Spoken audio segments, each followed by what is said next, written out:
আমার নাম নীলিমা। আমি সাধারণ এক গৃহবধূ। স্বামী রনি বড় এক কর্পোরেট কোম্পানিতে কাজ করে। ব্যস্ততা তার নিত্যসঙ্গী। আমাদের সাজানো সংসারে হঠাৎ করেই ঝড়ের পূর্বাভাস হয়ে আসে রনির ছোট ভাই, অর্থাৎ আমার দেওর, অনিক। অনিক দেখতে যেমন সুঠাম, তেমনি তার কথা বলার ধরন ছিল সম্মোহনী।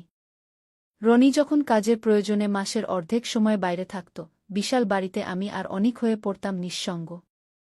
অনিকের উপস্থিতি বাড়িতে অন্যরকম এক উত্তেজনা নিয়ে এল।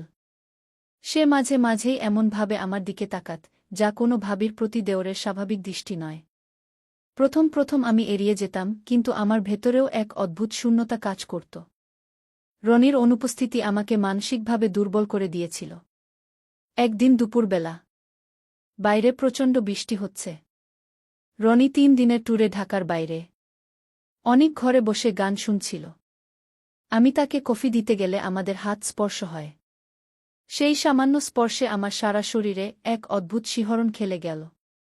অনিকের চোখের দৃষ্টি সেদিন ছিল প্রখর আর তৃষ্ণার্থ। সে আমার হাতটা ছাড়ল না, বরং আরও শক্ত করে ধরল। সে ফিসফিস করে বলল, ভাবি, ভাইয়া না থাকলে তুমি এত সুন্দর করে সাজো কার জন্য? তার কথা শুনে আমার বুক ধড়ফড় করতে শুরু করল। আমি জানতাম এটা ভুল, এটা অন্যায়। কিন্তু সেই মুহূর্তে আমার যুক্তিবুদ্ধি যেন লোপ পেয়েছিল। অনিকের সুঠাম দেহ আর তার শরীরের উষ্ণতা আমাকে গ্রাস করে নিচ্ছিল।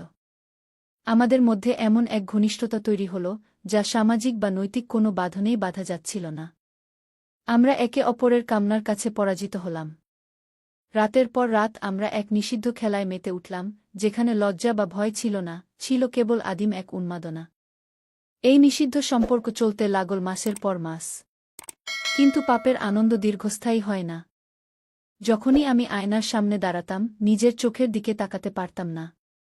রনি যখন ফিরে আসত এবং আমার কপালে ভালোবাসার চিহ্ন খেত, তখন আমার মনে হতো আমি এক বিষ্ঠর সাপকে বুকের ভেতর পুষছি।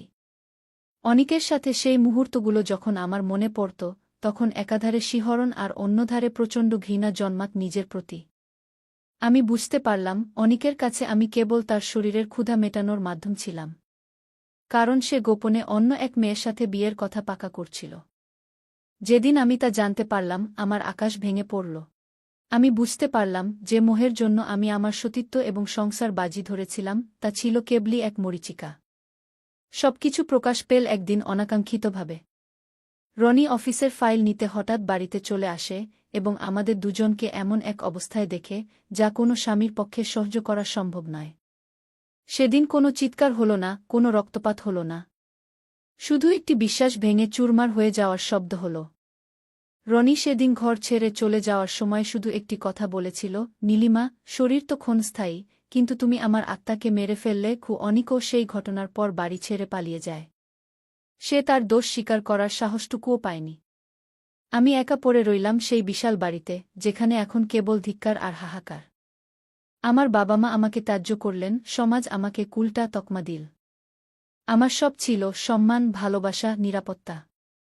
কিন্তু সামান্য ক্ষণিকের উত্তেজনা আর মোহের বশবর্তী হয়ে আমি সব হারিয়ে ফেললাম। এই গল্পটি আমাদের জীবনের কিছু রূঢ় শেখায়, যা উপেক্ষা করলে জীবন ধ্বংস হয়ে যায়। শারীরিক আকর্ষণ বা কামনার বশবর্তী হয়ে মানুষ প্রায়ই দীর্ঘদিনের তিলে তিলে গড়া সম্পর্ক এবং সম্মান নষ্ট করে ফেলে। মনে রাখতে হবে, যৌবন আর শরীর ক্ষণস্থায়ী, কিন্তু সম্মান আর চরিত্রই মানুষের আসল পরিচয়। আমি নীলিমা আজ পথের ভিখারি না হলেও মনের দিক থেকে মৃত। আমি এখন এক অন্ধকার ঘরে বসে ভাবি, সেই বৃষ্টিভেজা দুপুরে যদি আমি অনিকের হাতটা সরিয়ে দিতাম, তবে আজ আমার কপালে কলঙ্কের তিলক থাকত না।